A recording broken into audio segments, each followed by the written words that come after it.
Department of Fishery one-day state level workshop on biofloc fish farming and launching ceremony. এই অনুষ্ঠানের উদ্বোধন করতে যাচ্ছি। প্রথমেই আমরা সম্মানিত অতিথিদেরকে আমাদের রাজ্যে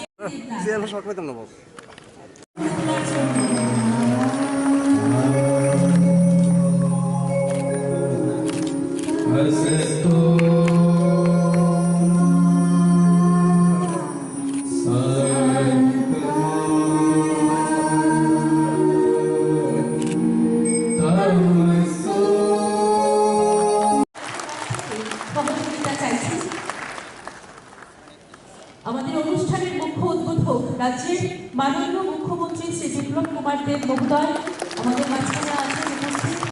অন্তরের স্মারক দিয়েও কিন্তু সম্মান জ্ঞাপন করা হচ্ছে।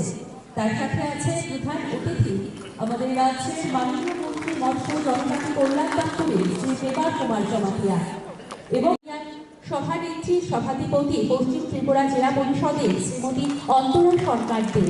প্রত্যেককে আমরা অন্তরের হৃদয়স্থল থেকে সম্মান এবং আন্তরিকভাবে শুভেচ্ছা। এবার আমরা আমাদের অনুষ্ঠানে শুভ সূচনা করব আমাদের সম্মানিত অতিথিদেরকে সাথে নিয়ে প্রদীপ প্রজ্বলন এবং তার সাথে তাবো চেন সমান রেজাবানো বসুন্ধরা দেব প্রণব দেবনাথ মরক্ষরক দেবনাথ।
মুখ্যমন্ত্রী নিবিড় মৎস্য চাষ প্রকল্প চেঙ্গির যাত্রা সুইসন খেলায় আপনি হলেন বিজাবসা কারির যাত্রায়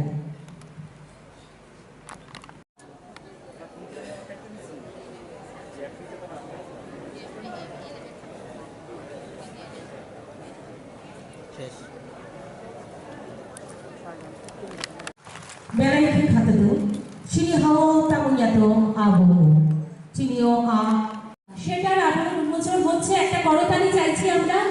অবশ্যই আবরণ উন্মোচন করছেন আমাদের আজকের অনুষ্ঠানের উদ্বোধক সম্মানীয় শ্রী বিপ্লব কুমার দেব মহোদয় এবং সাথে আছে মৎস্য দপ্তরের মাননীয় মন্ত্রী শ্রী দেবা কুমার জমাতিয়া এবং তার পাশাপাশি আছেন অন্যান্য সম্মানিত অতিথিরা। প্রত্যেককেই সেই পুস্তিকা সহযোগে আমরা সম্মান জানাতে দিচ্ছি। সেই প্রকল্পের উপর পুস্তিকা আমাদের ডিজিটাল সুইচ অনের মাধ্যমে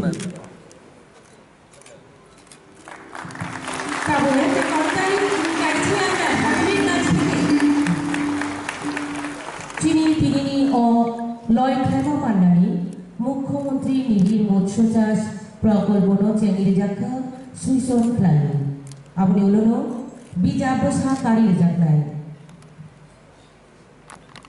তুলে দেওয়া হচ্ছে। মৎস্য দপ্তরের পক্ষ থেকে এটা একমাত্রই বায়ুফ্লকের মাধ্যমে মৎস্য চাষে উন্নত হওয়ার জন্যই এই শংসাপত্র। তারপরে আছে আমজাদ মিয়া।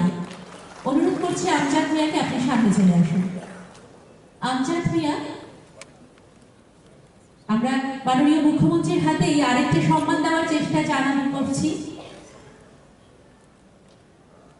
আজকের উদ্বোধক মাননীয় মহোদয়কে। এবার আমাদের সামনে সম্মান প্রদান করবেন মৎস্য জনজাতি দপ্তরের মাননীয় মন্ত্রী শ্রী দেবার কুমার জমাতিয়া। সৌমেন মজুমদার, ওয়েস্ট ত্রিপুরা, আপনি সামনে চলে আসুন। সৌমেন মজুমদার এবং অনুপ কুমার আইচ। অনুপ কুমার আইচ, অসংখ্য ধন্যবাদ শ্রী দেবার কুমার জমাতিয়া মহোদয়কে সম্মান তুলে দেওয়ার জন্য।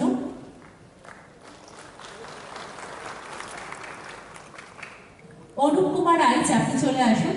বিক্রম কুমার দেব মহোদয় সেটার আবরণ উন্মোচন করেছেন। অসংখ্য ধন্যবাদ মাননীয় শ্রী বিক্রম কুমার দেব মহোদয় এবং অন্যান্য অতিথিদেরকে। মৎস্য চাষে স্বয়ং সম্পূর্ণতা এবং আত্মনির্ভরতার পথে জীবন্ত মাছকে এক জায়গা থেকে আরেক জায়গায় নিয়ে যাওয়ার জন্য এই ভেহিক্যাল একটা দেওয়া হচ্ছে, সেটার চাবি আমরা এই মুহূর্তে মাননীয় মুখ্যমন্ত্রীর হাত দিয়ে এই সম্মান 90 থেকে 95% আমরা মাছ খাই, 95% অ্যাবাভ ট্রাইবেল নন ট্রাইবেল আমার সবাই মাছ প্রিয়, এবং ট্রাইবেল মধ্যে তো 100% করতে পারি, কারণ আমরা ওই সুটকি এবং বেরমান এটা আমরা খাই, ছোট ছোট মাছ, তার মানে ডিমান্ড অনেক বেশি। আমি প্রায় 5-6 মাস হয়েছে, 5 মাস মতো হয়েছে এই দপ্তরকে আমি মন্ত্রী হিসাবে আমাকে চার্জ দিল। আমি দেখেছি ওই 4-5 মাস মধ্যে ফিশারি ডিপার্টমেন্ট আমরা অনেক গুরুত্বপূর্ণ ডিপার্টমেন্ট, নেক্সট টু এগ্রিকালচার, কিন্তু আমি দেখতে পাই বিগত সরকার এই ফিশারি ডিপার্টমেন্টকে এত গুরুত্বপূর্ণ দেয়নি। আমি খুব আনন্দিত এটাই, কারণ আমাদের মুখ্যমন্ত্রী নিজে খুদ আমাদের বিপুল দেবজি ফিশারি ডিপার্টমেন্টকে অনেক গুরুত্বপূর্ণ দেয়,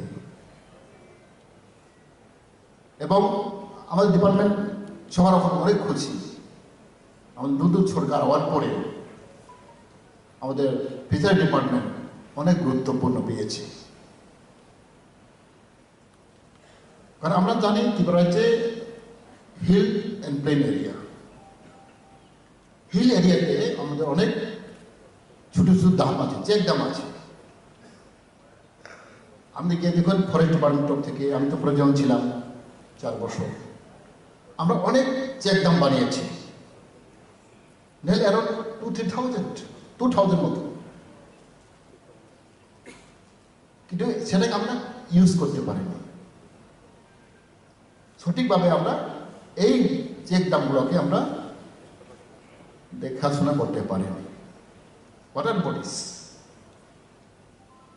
আমি কালকে গিয়েছি উদয়পুরে, পুরা উদয়পুর আমি ঘুরেছি কালকে, আমি নিজেই ইচ্ছা দেখার জন্য। কালকে দুম্বুর আমি গিয়েছি, দুম্বুর 2 বার গিয়েছে ফিশারি ডিপার্টমেন্ট পাওয়ার পরে। আমাদের অনেক স্কোপ আছে, নির্মহল আছে, বড় বড় মাতাবলি আছে, কিন্তু সেটাকে আমরা ব্যবহার করতে পারিনি। কেন করতে পারিনি? ওখানে নতুন সরকার হওয়ার পরে আমাদের অনেক অনেক স্কিম আছে, আপনারা আমি বলবো না, আমাদের ডাইরেক্টর বলেছেন lot of scope, lot of opportunities, lot of fun is flowing for the love of fisheries. আমরা কেন করতে পারিনি? প্রথমে আমাদের মধ্যে ইচ্ছা দরকার, উইলিংনেস। আমি সেটা দেখিনি, ইচ্ছা আমি করতে চাই। প্রত্যেক মানুষের মধ্যে এই ইচ্ছা থাকতে হবে, ট্রাইবেল নন ট্রাইবেল সবার সাথে সাথে আমাদের মধ্যে একটা বুদ্ধি, প্ল্যানিং করতে চাই না, বুদ্ধি থাকতে হবে। শুধু ইচ্ছা হলে হবে না, বুদ্ধি থাকতে হবে। কিন্তু আমার মধ্যে সেটাই জিনিসটা আমি দেখেছি অনেক কম। কেন? স্কোপ আছে, টাকা আছে, ফান্ড আছে, গভর্নমেন্ট ইজ ব্যাকিং। আমাদের প্রধানমন্ত্রী মুখ্যমন্ত্রী খুব নিজে খুব ইন্টারেস্টেড। গভর্নমেন্ট পিছনে আমরা আছি, যত সম্ভব আমরা চেষ্টা করি। আমরা ব্যাংক আছে, স্কিম আছে। তখন আমাদের জনগণ ইচ্ছা করে না, ইন্টারেস্ট, ডিজাইনার্স আমি একটা করতে চাই। সাথে সাথে উই নিড ট্যালেন্ট, বুদ্ধি থাকতে হবে। যদি বুদ্ধি না থাকে আমরা কিছু করতে পারি না। কারণ আমরা দেখেছি অত বিরাট বিরাট আমাদের ওয়াটার বডিস, জল পরিপূর্ণ, কিন্তু আমরা সেটাকে ইউজ করতে পারি। বছর কি বছর ওয়েস্টেড হয়ে গেছে। এখন আমাদের মধ্যে 20-30% আমরা কভার করতে পারিনি আমার ডিমান্ড। আমরা ফিশ মাছ অন্ধ্রপ্রদেশ থেকে, বাংলাদেশ থেকে, ওয়েস্ট বেঙ্গল থেকে আমরা ইম্পোর্ট করতে হবে। সেটাকে আমরা ফিল আপ করতে পারি না। শুধু 1-2 বছর নয়, অনেক বছর ধরে আমরা এটা হয়েছে। আপনি বাজারে গিয়ে দেখুন 50% মাছ অন্ধ্রপ্রদেশ থেকে পাবেন, বাংলাদেশ থেকে পাবেন, ওয়েস্ট বেঙ্গল থেকে। বরঞ্চ আমাদের মধ্যে অনেক স্কোপ আছে, অনেক পোটেনশিয়াল আছে, যেটাকে আমরা ব্যবহার করতে পারিনি। যার জন্য আমাদের মধ্যে এই আমাদের লেগিং হয়েছে। আজকে আমি খুব আনন্দিত, মুখ্যমন্ত্রী খুব নিজেই তার খুব ইচ্ছা আছে একটা কিছু করার জন্য। কালকে আমি পুরা উদয়পুর আমি ঘুরে দেখেছি, কিন্তু এখানে আমরা কিছু করতে পারিনি, লঞ্চ হয়ে গেছে। শুধু 4 বছর নয়, 10-12 বছর আগে, 25 বছর আগে এটা হয়েছে। সেটাকে আমরা রিভাইভ করার জন্য, ওভারকাম করার জন্য আমরা চেষ্টা চালিয়েছি। আমরা দেখেছি উদয়পুরে আমরা কি করছি। আমরা খাদ্য অভাব, আর আমি গ্রামে গিয়ে দেখেন জঙ্গলে বড় বড় লেক আছে, ওয়াটার বডি আছে, যে কিছু করেনি, জঙ্গল হয়ে গেছে। সেটাকে আমরা রিভাইভ করার জন্য আমরা আপ্রাণ চেষ্টা করছি, হবে। আমি 2-3টা জায়গা আমি ঘুরে দেখেছি এই 3-4 মাসের মধ্যে। আমাদের কৃষ্ণদেববর্মা, সুনামুরা, আমরা গিয়ে দেখুন, সিম্পল ম্যান, কৃষক ছিল। আমাকে বলেছিলেন যে দিনে বছরে 2.5-3 কোটি টাকা টার্ন আউট প্রফিট, বছরে 2.5 কোটি ও 3 কোটি। আমাদের সাধারণ তেলেমরা লালচাঁদ সরকার, উনি তো হ্যান্ডিক্যাপ, আঙুলও নেই দুটি, মানে প্রচেষ্টা, চেষ্টা। আমি 3টা জায়গা আমি ঘুরে দেখেছি। সেটাকে আমরা এখন রিভাইভ করতে হবে। স্পেশালি আমাদের মধ্যে জনজাতির মধ্যে অনেক জায়গা আছে, জমি আছে, আমরা করতে পারি কেন? চিনি বিসিও गोबां मा জায়গা दङ, লুঙ্গা दङ, জায়গা दङ, হাতাই दङ। খাস হলেও আমাদের হলে আছে, আমরা কেন করতে পারি না? চিনি ত্রিপুরা সারা ইন্টারেস্ট করি। শুধু আমরা কথা বললে হবে না, শুধু সরকারকে ব্লেম দিলে হবে না, তুমি নিজেই করতে হবে। আমি বারবার বলেছিলাম কাউকে ব্লেম দেবে না, প্রথম তোমার নিজেই ব্লেম করো। হু এম আই, আমি কে? কাউকে ব্লেম দেবে না, প্রথম তুমি নিজেকে তুমি ব্লেম করো। না হলে আমাদের মানে উঠতে পারবে না। ব্লেম কে? কাউকে আমরা দোষ দেই, এটা হবে না। সরকারের দোষ দেয়, নারীকে দোষ দেয়, প্রতিবেশীকে দোষ দেয় না। ফার্স্ট এন্ড ফরমোস্ট নিজেকে দোষ দিতে হবে। চিরবর অনেক লালচাঁদ সরকার বোধহয় জমি ম্যাক্সিমাম ট্রাইবাল জমি উনি লিস্ট দিয়ে উনি কাজ করছে, উনি আমাকে বলছিল। কিন্তু জমাতিয়া দেওয়ারা ওনারা জমিতে লিজ নিয়ে ওদের কাজ করছে।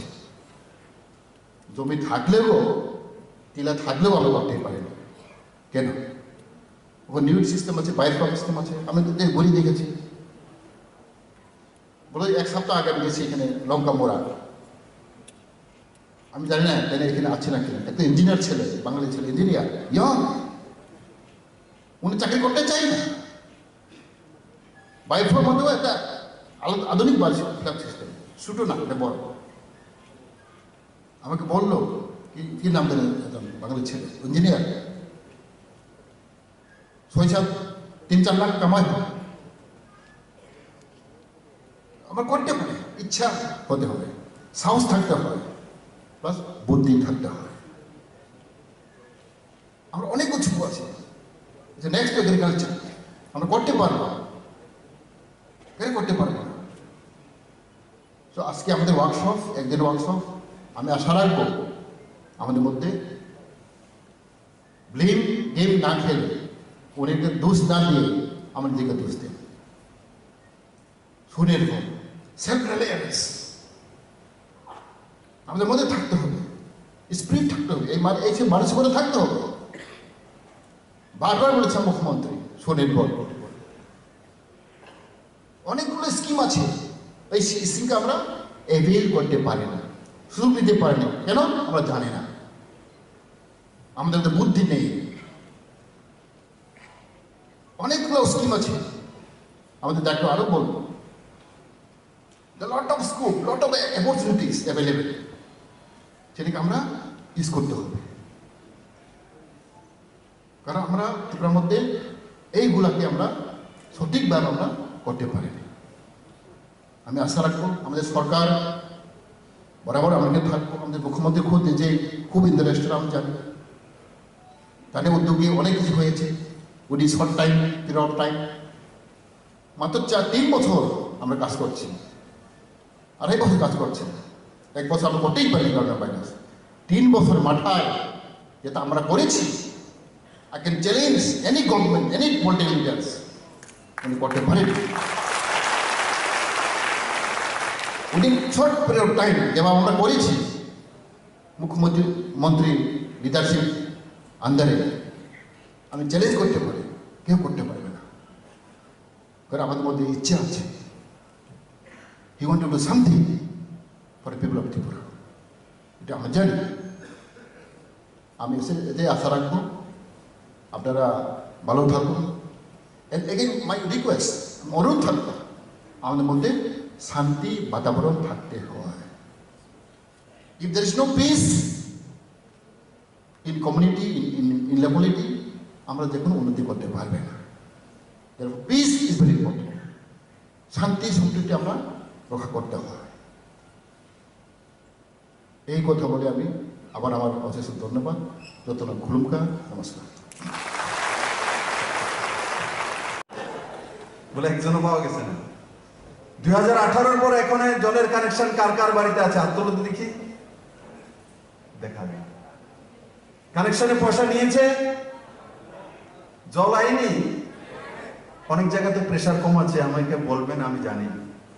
কারণ কি, কানেকশন বেশি দেওয়া হচ্ছে, জলের প্রেসারটা কম, কিন্তু কিছুদিনের মধ্যে, মাস 6-এর মধ্যে সেটা ঠিক হয়ে যাবে। আমরা বড় মাত্রায় রিক মেশিনও লাগাচ্ছি, মানে পাম্প হাউস নতুন, আর সঙ্গে সঙ্গে ইলেকট্রিফিকেশনের ব্যবস্থা, নতুন ইলেকট্রিক জংশন, ট্রান্সফরমার বসানো, সেগুলো কাজ করছি। একবার চিন্তা করে দেখুন, 2018-র আগে এই হলঘরের মধ্যে যারা আছে তাদের বাড়িতে, একজনের বাড়িতে জলের কানেকশন ছিল না। আজকে তাদের বাড়িতে ফ্রিতে জলের কানেকশন এই 4 বছরের মধ্যে পৌঁছে গেছে। তার জন্য আমি বলবো, আমি বাকি সব স্কিমের বিষয়ে বলবো না, কিন্তু আজকে দেখুন আপনাদের বাড়িতে জল ফ্রিতে পৌঁছে যাচ্ছে, প্রধানমন্ত্রী আবাস যোজনা ঘর পৌঁছে যাচ্ছে আপনাদের কাছে। মৎস্য চাষের জন্য নতুন নতুন স্কিম চলে আসছে, আপনাদেরকে উৎসাহিত করছে। এভাবে যারা এখানে মৎস্য চাষী আছে, পুরনো গভর্নমেন্ট থাকতে মুখ্যমন্ত্রী কোনোদিন আপনাদেরকে ডেকে এইভাবে কোনো কনফারেন্স করেছে কি? করেনি? ডাকছেও না। তাদের আন্দোলনের মিছিলে কে কে সামিল হয়েছে আন্দোলন দেখি? কিছু তো না, কিচ্ছু তো না, কিচ্ছু তো না, তোর কোনো ব্যাপার নেই। ওখানে আমি দিল্লি থেকে এসেছিল 1.5% বিজেপি ছিল, এখন বিজেপি হয়ে গেছে 69%। তো সিপিএম আর কংগ্রেস আইপিএফটি সব মিলেই তো হয়েছে, ঠিক না? আমি তো চন্দ্রলোক থেকে আনবো না ভাই, আমি তো আর কিউবা থেকে আনতে পারবো না, আমার কাছে এই প্রোডাকশন নেই, চিনতে আনবো না, এখানেই তৈরি করবো। তো এর আগে কে কে ছিল যারা হাত তোলো দেখি? ছিল, রাস্তায় হাঁটিয়েছে, পরিশ্রম করিয়েছে, চাঁদা নিয়েছে, আন্দোলন করিয়েছে। আর সবচেয়ে বেশি মেহনত তো এখানে যারা বসে আছে তাদের দিকে দিয়ে করা। তো আরেকটা ডিগ্রি তাদের দিয়ে আমি শুনতাম, তাদের দিয়ে মারপিট করা, পিটাপিটি করে। বিপ্লবদের তাদের দিয়ে পিটাপিটি করার রাস্তা তৈরি করে না, তাদেরকে বাইফ্লকের ব্যবস্থা করে।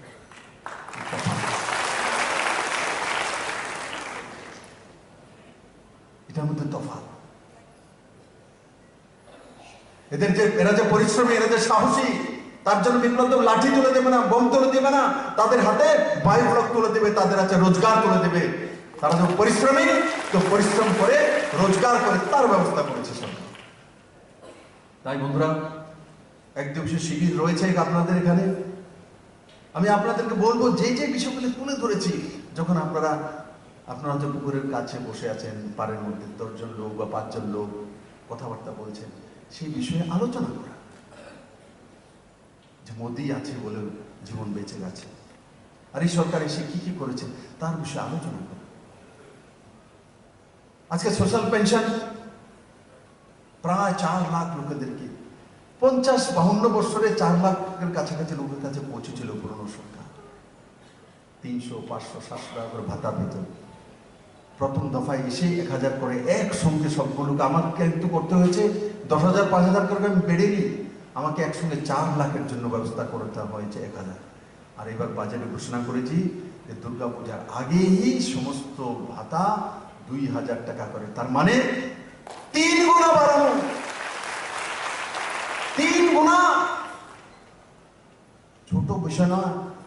এখানে কারা কারা আছে তার পরিবার মধ্যে ভাতা পায়, বা এখানে রয়েছে পরিবারের মধ্যে ভাতা পেলেও হাত তুলুন।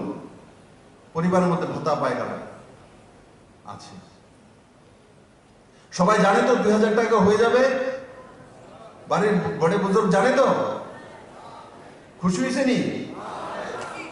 এটা বন্ধ করে দিলাম। আপনারা কইলেন এটা কমে 200 টাকা করে দেবেন।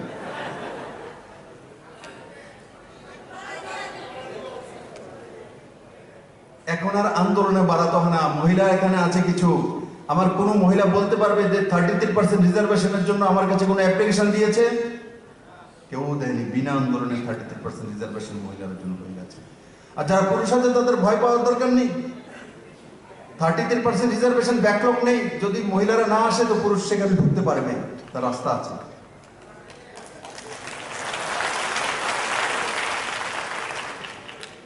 আর আমি তার জন্য 33% রিজার্ভেশন রেখেছি, কারণ ত্রিপুরাতে 50%-এর উপরে মহিলা আছে। জেন্ডার অনুপাতে তাদের অধিকার তাদের পাওয়া উচিত, না হলে আমাদের সমাজ ব্যবস্থা উঠবে না। মনে রাখবেন, সমাজ ব্যবস্থা আমরা একলা পুরুষরা তুলতে পারবো না। যদি মহিলাদের 50%-কে যদি আমরা ইগনোর করে দেই, কোনোদিন উঠতে পারবো না। আমি মহিলাদের জন্য করেছি এমন নয়, ত্রিপুরার জন্য করেছি। আমি জানি মহিলাদেরকে না উঠালে ত্রিপুরা উঠবে না, তার জন্য। তাই বন্ধুরা, আজকের এই কার্যক্রমের মাধ্যমে আপনারা উদ্যমী মানসিকতা নিয়ে যাবেন। আর মাছের চাষ করা মানে আগে কি ছিল আমার খেয়াল আছে, যদি ভালো রোজগার করে গাড়ি চলে, আচ্ছা সত্যি ব্যাপারে করতে সম্মানই নেই। মাছ বসিন্দার ছেলে क्या बात करते हो भाई? মাছ যে বিক্রি করে সবচেয়ে বেশি রোজগার করে। আমি বললাম না, 500 টাকা বাজারে নিয়ে গেলে 250 টাকার মাছ কিনতে হয়, 250 টাকার বাকি সব কিনতে হয়। সবচেয়ে বেশি ধনবান ব্যক্তি তো মাছ বিক্রি করার ব্যক্তি, সবচেয়ে রোজগার তো তার। তাকে বলছে সম্মান দিচ্ছেন। কোন অফিসে হয়তো বা কন্ট্রাকচুয়াল 5,000 টাকা পায়, তার সম্মান আছে, কিন্তু মাছ বিক্রেতা, ছুটকি মাছ বিক্রেতার সম্মান নেই। ऐसा नहीं होता भाई। আমি বলি দায়িত্ব সহকারে সবচেয়ে বেশি রোজগার যদি কম সময়ের মধ্যে কোনো ব্যবস্থা আছে সেটা মৎস্যজীবীদের কাছে আছে, মৎস্যজীবীদের কাছে আছে। তাই আপনারা কোনো জায়গাতে নিজেকে ছোট না করা, না ছোট মানসিকতা রাখা। আপনারা ত্রিপুরার ইকোনমিতে বড় ভূমিকা পালন করেন, আপনাদের দ্বারাই স্বনির্ভর ত্রিপুরা তৈরি হবে। নরেন্দ্র ভাই মোদী এসে প্রথমবার, আপনারা জানেন কিনা জানি না, মৎস্য পালন আলাদা দপ্তর করে দিয়েছে ভারতবর্ষে প্রথমবার। জানেন কি? আলাদা করে দেওয়া হয়েছে। আগে সেন্ট্রালে মাছলি পালনের জন্য আলাদা দপ্তর ছিল না, আলাদা মন্ত্রণালয় ছিল না, আলাদা মন্ত্রী ছিল না। নরেন্দ্র ভাই মোদী করে দিয়েছে যে মাছের জন্য আলাদা মন্ত্রণালয় করে দিয়েছে নরেন্দ্র ভাই মোদী। কারণ জানেন যে মাছের মাধ্যমে ভারতবর্ষের বড় ইনকাম হয়, তার জন্য সেই দপ্তরকে ঢেলে সাজানো হবে এবং মৎস্যজীবীদেরকে উন্নয়ন করলে ভারতের উন্নয়ন হবে, সেটা মোদী বোঝেন।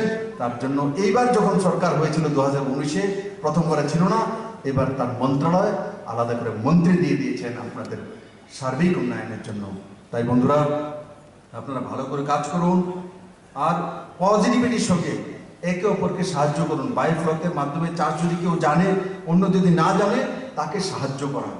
অনেকে ভাবে আমি যদি তাকে শিখিয়ে দিই তাহলে আমার ব্যবসাটা কমে যাবে, এমন নয়।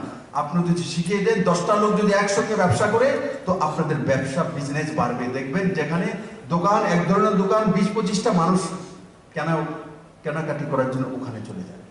একটা দোকান যদি থাকে, সে ভাবে সবকিছু রেখে বইয়ে দেখুন আমি বিক্রি করব, মানুষ আসবে না। যখন 20টা একসঙ্গে গ্রসারি দোকান থাকবে, মানুষ সেখানে যাবে, গিয়ে বার্গেনিং করবে, বলে এই জায়গাতে একসঙ্গে চলে যাব, 20 দোকান পাবো, কোনো না কোনো দোকানের চয়েস হয়ে যাবে। যখন 5টি দোকান, 5-এর জায়গায় 50টা মাছের দোকান হয়ে যাবে, তখন মানুষকে ওই বাজারে খাওয়া হবে। কারণ ওখানে ওই মাছ পাবোই পাবো। যেখানে 5টা আছে তার মধ্যে হয়তো বা তেলাপিয়া নাও পেতে পারে, কিন্তু ওখানে 50টা দোকান আছে, এখানে কইও পাবো, তেলাপিয়া পাবো, চিংও পাবো, মাগুরও পাবো, ছাগরও পাবো। কনফার্ম হয়ে মানুষ সেখানে চলে যাবে। তার জন্য যখন কমিউনিটি বাড়ে, তো রোজগার বাড়ে, বাজার বাড়ে। আমি করব, অন্যকে করতে দেবো না, অন্যকে শেখাবো না, এটাতে আপনিও পারবেন না, আর অন্যকেও বাড়ানোর সুযোগ আপনি করে দিচ্ছেন। তাই আপনারা ভালো থাকুন, সুস্থ থাকুন, और स्वाभिमानी मानसिकता নিয়ে কাজ করুন, और টার্গেট করুন এই বছর আমি এত টাকা রোজগার করেছি, আগামী বছর এর চাইতে 20 গুণাটা, 20% বাড়াবো, 30% বাড়াবো। এভাবে বাজেট করে করে নিজের রোজগার বাড়ানো আর স্বরোজগারী মানসিকতা তৈরি করুন। সবাইকে অনেক অনেক ধন্যবাদ। জয় হিন্দ, ভারত মাতা কি জয়।